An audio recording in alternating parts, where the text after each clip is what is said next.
Hi යාළුවනේ ඔයාලට කොහොමද? නොයු ඔන්ලයින් කුක් මගේ channel එකට ඔයගොල්ලෝ ආදරයෙන් පිළිගන්නවා.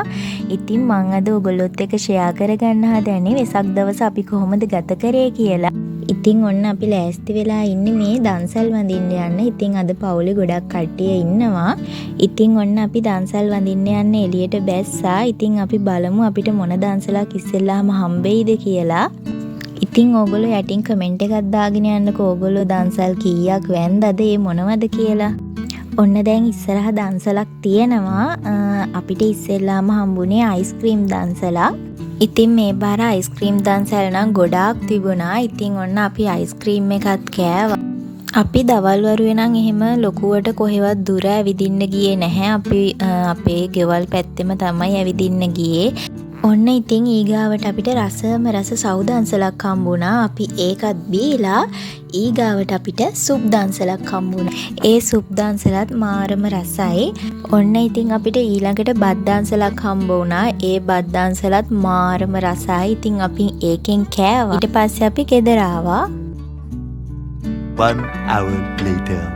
ඉතින් වෙසක් එක කියන්නේ අපි මුලින්ම අපේ ගෙදර සරසන්න ඕනේනේ. ඉතින් අපි ඊට ඉස්සෙල්ලා දවසේ ලස්සනට අපේ ගෙදර බල්බ් ඇදලා හැම සැරසුවා. ඉතින් ඒකේ වීඩියෝ ක්ලිප් එකක් තමයි මේ තියෙන්නේ. ඉතින් ඔයාලා කමෙන්ට් එකක් දාගෙන යන්නකෝ කොහොමද ලස්සනයිද කියලා.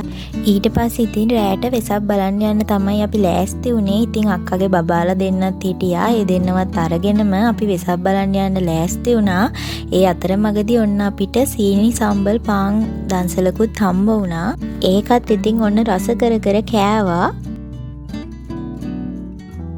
A few moments later. ඊට ඉස්සෙල්ලා දවසේ වෙසක් බලන්න යනවා කිව්වට වෙසක් බලන්න හම්බුනේ නෑ ළමයි. මොකද අක්කගේ බබාලා දෙන්නත් නිදාගත්තු නිසා අපි වෙසක් බලන්න හිටියේ නැහැ. අපි එදා කොළඹ පැත්තේ තමයි ගියේ. ඉතින් ට්‍රැෆික් එකත් වැඩි නිසා අපි ගෙදර ආවා. ඊට පස්සේ මේ පහුවදා තමයි තියෙන්නේ. එදා නම් ඉතින් ඔන්න අපිට ගොඩාක් දන්සල් වඳින්න පුළුවන් වුණා. අපිට ඔන්න අයිස්ක්‍රීම් දන්සලකුත් හම්බ වුණා. ඊට පස්සේ ඔන්න අපිට බීම දන්සලකුත් හම්බ වුණා. ඉතින් මේ හැම කෑම බීමම ගොඩාක් රසයි. මොකද මේවා දෙන හැමෝටම ගොඩාක් පින් සිද්ධ වෙනවා. ඉතින් හිතුවටත් වැඩිය හැමතැනම ගොඩාක් දන්සල් තිබුණා. ඉතින් ඒ හැමතැනම අපි නැවැත්තුවේ නැහැ. අපිට පුළුවන් හැමතැනකම වගේ නැවැත්තුවා. ඉතින් මේ බනිස් එකත් හරිම රසයි. ඊට පස්සේ ඔන්න අපිට රෑ අච්චාරු දන්සලක් හම්බුණා. මේක නම් මාරම රසයි. ඉතින් ඔන්න අපි 13 වෙනිදා රෑ වෙසක් බලන්න ගියේ වේයන්ගොඩ. ඉතින් වේයන්ගොඩ තොරන් 8ක් තිබුණා. හරිම ලස්සනට තිබුණා. ඉතින් ඔන්න තොරන් බලන අතරතුරේ අපි කන බොන දේවල් තමයි ඔය තියෙන්නේ. ඒ වගේම ඔන්න සෙල්ලම් කරන්න තැන් ඕන තරම් තිබුණා. ඉතින් තොරන් හරිම ලස්සනට තිබුණා. ඉතින් මේ වෙසක් කලාපේ නම් 18 වෙනිදා වෙනකම්ම තියෙනවා. ඉතින් ඕගොල්ලොන්ටත් යන්න පුළුවන් නම් ගිහිල්ලා බලන්න. හරිම ලස්සනයි.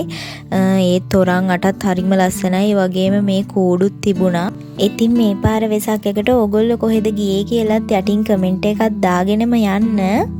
ඉතින් අපිට මේ වෙසක් කලාපේ බලලා ඉවර වෙද්දි නම් ගොඩාක් රෑ වුණා. ඊට පස්සේ අපි එහෙමම ගම්පහට ආවා. මොකද ගම්පහ පෙරහැර තිබුණා. මිනුවන් ගොඩක් තොරන් දෙකක් තිබුණා. අපි ඒකත් බලාගෙනම ගම්පහට ආවා.